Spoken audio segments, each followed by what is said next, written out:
We are now picking up with Antony and Cleopatra, Act 2, Scene 3. And I mentioned that Octavia is the ideal Roman woman. She is obedient and she is good and she is beautiful and she is quiet to the point of silence. We get to hear a little bit from her, but this is the first time we've met her, and she's already pre-betrothed to Antony. Um, and she's also pious.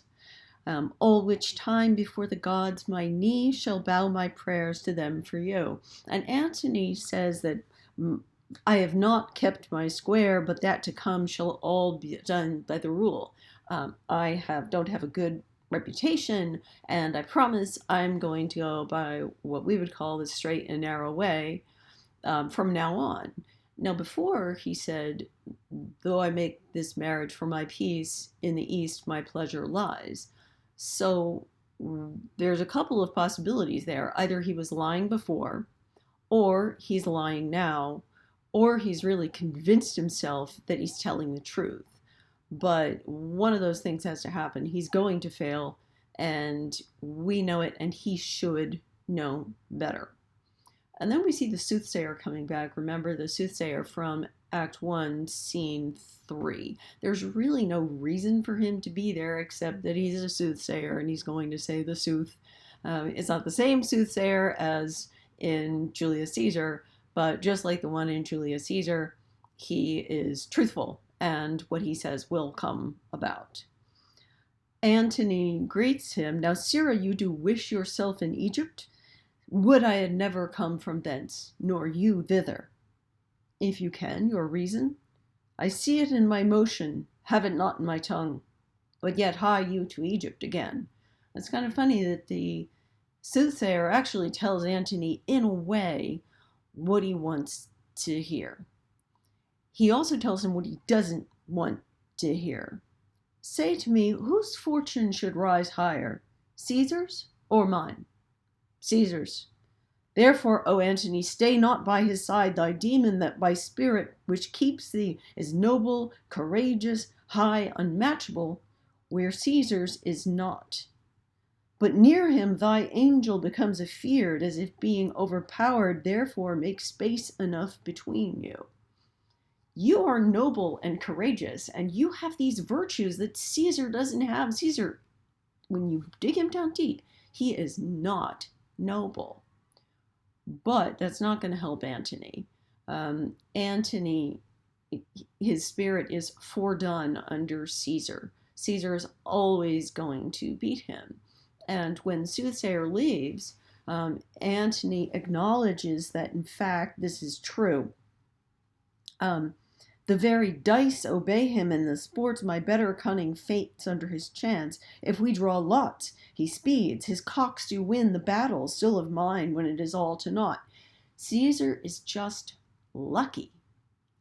Now, it's a funny thing later, I think it's in I Claudius, but I think it's also true, that Caesar is just infinitely lucky, and because he always won at dice, Octavius Caesar, or as he later was called, Augustus, he says that he was always very lucky.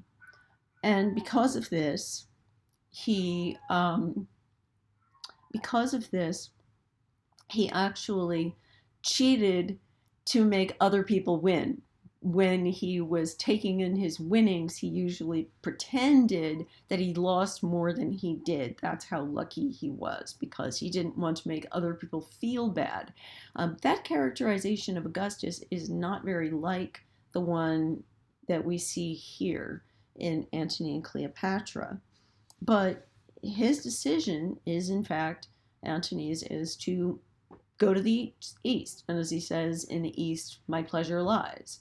I'm making this marriage for my peace, but where I really want to be is in Egypt. Not just maybe with Cleopatra. Maybe that's just where he's suited best. Lepidus says goodbye. This is another one of those scenes where you hate to say it's not important, but it's not as important as some other scenes. Act 2, Scene 5, that is a major scene. And it's a partner with the second messenger scene, which is going to come up in Act 3. But in a way, it's also a continuation of Act 1, Scene 5, where Cleopatra was being herself with her gentlewomen and with her messenger and with Mardian. She's still bored. Give me some music. Music, moody food of us that trade in love. It's interesting that she says, us that trade in love. Trade in love sounds very much like a prostitute. And that's part of her characterization. There's no indication that the historical Cleopatra was like this. Again, this is the Roman view of her. After they've called for music, she just says, oh, let it alone. I'm no longer interested in it. It's very much like Orsino in Twelfth Night. Enough, no more. 'Tis not so sweet now as it was before. It must be awfully annoying to work for these people. She says, let's to billiards. My arm is sore. Best play with Mardian. As well a woman play with a eunuch played as with a woman. Come, you'll play with me, sir. As well as I can, madam. That same thing is a eunuch can be as good as a woman because both of them lack the same thing, a cue and two balls. And it's, of course, a bawdy joke, and it's Shakespeare. I never promised that it was tasteful. And now she starts to reminisce again about how cool it was to be with Antony and how much she goaded him and so much she really liked teasing him. And she's remembering fishing with him. There, my music playing off, I will betray tawny finned fishes. My bended hook shall pierce their slimy jaws, and as I draw them up, I'll think them every one an Antony and say, aha, you're caught. So it's interesting. She thinks of him as being caught, and Charmian reminds her of the time that they were fishing as a contest, and she sent a diver to put a salted, i.e. preserved fish on the hook. So she won. And she describes that time, oh, times I laughed him out of patience, and then I laughed him into patience. So this is the thing that she does. She teases him, and then it drives him crazy, and then she laughs him so that he enjoys it. And next morn, ere the 9th hour, I had drunk him to his bed, then put my tires and my mantles on him, while I wore his sword Philippine. Notice that gender is much more fluid in Egypt. You have women who are cis women, and then you have a eunuch. I don't know if you really would describe a eunuch as non-binary because it's not voluntary, it's not inborn, and yet at the same time, it's not something you'd see in Rome, which is very distinctly drawn between two genders. You're male or you're female, no fooling around. It must be very tiresome. And then the messenger comes in. Remember, she was always saying that she likes sending messages to Antony every day, and she's eager to hear what the messenger has to say. And she's difficult. I mean, she's as difficult as a person could be with a retail worker or with a UPS delivery person. Please don't be that person. Please be nice to anybody who works for you. But that's how she behaves. The messenger knows he's got bad news. And at this point, he's not good at it and he's nervous. She tells him that she will offer him tremendous rewards if he says something nice, but tremendous pain if he doesn't deliver something nice, which is very unfair to do to somebody who is just bringing the news. Don't shoot the messenger, as they say. Antonio's dead. If thou say so, villain, thou kill'st thy mistress, but well and free, if you so yield him. There is gold, and here my bluest veins to kiss. First, madam, he is well. Why, there's more gold. But, sirrah, we used to say the dead are well. Bring it to that. The gold I give thee will I melt and pour down thy ill-uttering throat. Oh, boy. I mean, for somebody who's going to bear bad news, this is not promising. Good madam, hear me. Well, go to, I will. But there's no goodness in thy face if Antony be free and healthful. She is picking up that it's bad news. But he's trying to prevaricate, and then he blows it spectacularly. Madam, he's well. Well said. And friends with Caesar? 'Tis an honest man.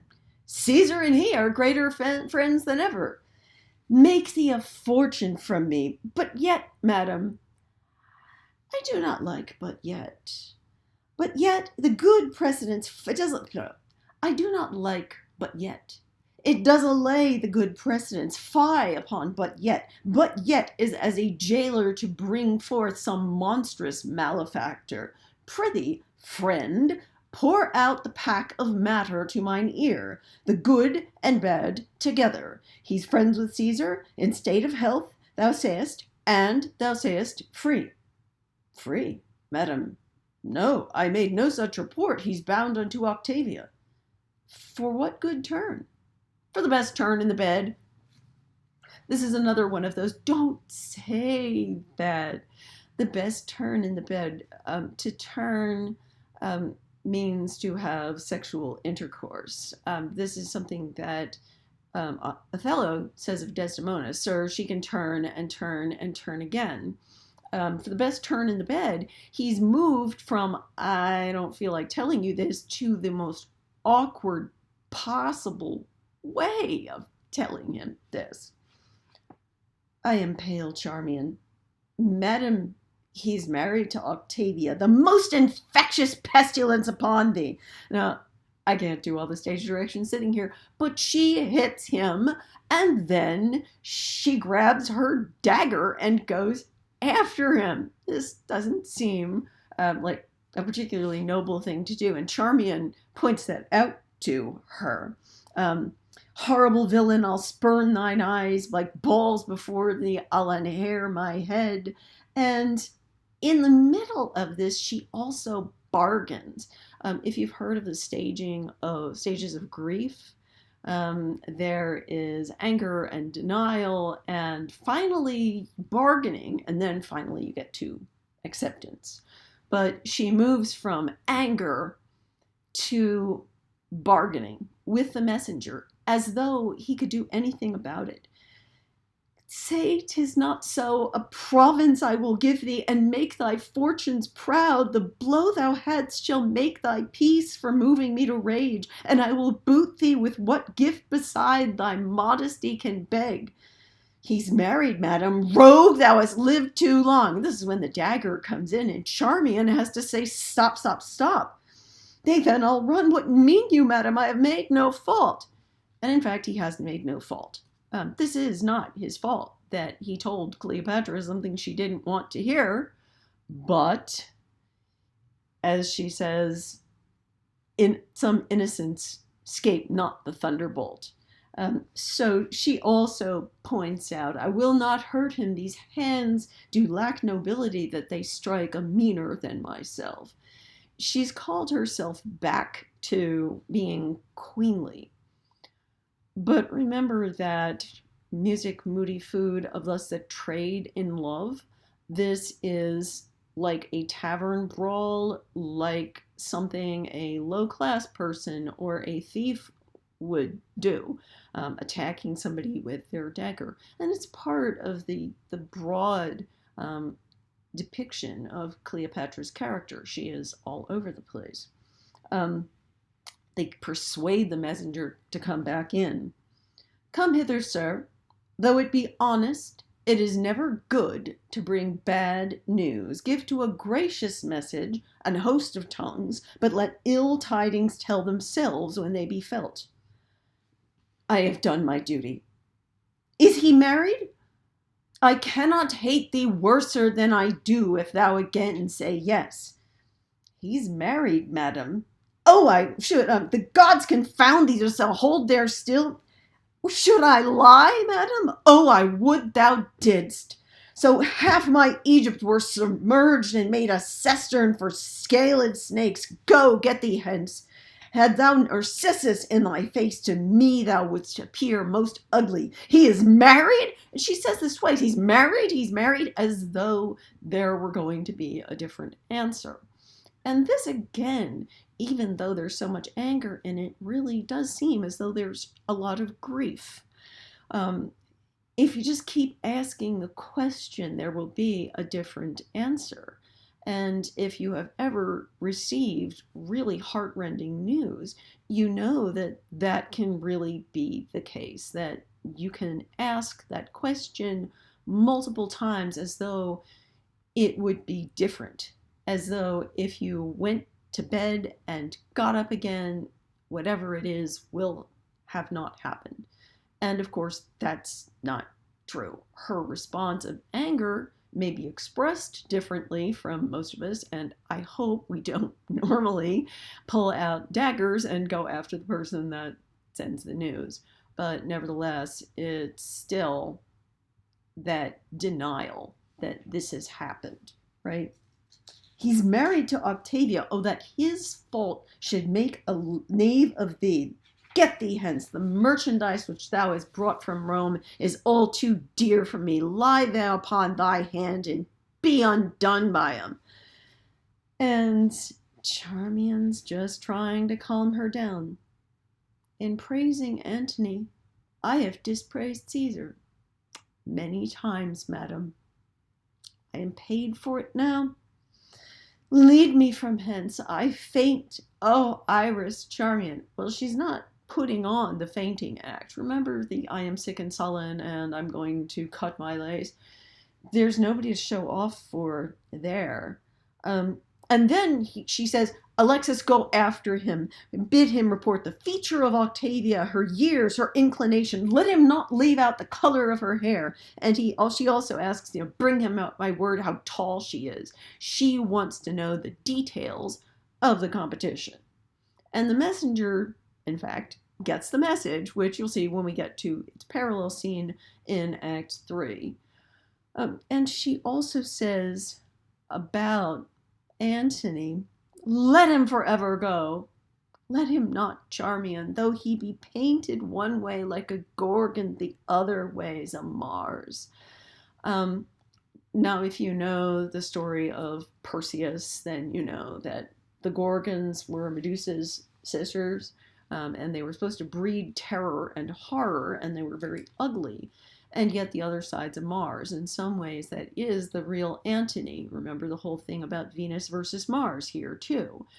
Here is Venus lamenting the way that Mars acts. Mars was not particularly faithful, but not as bad as Venus, really. So this scene actually deserves its own little video. And therefore, I'm going to give it that. We will pick up with Act 6.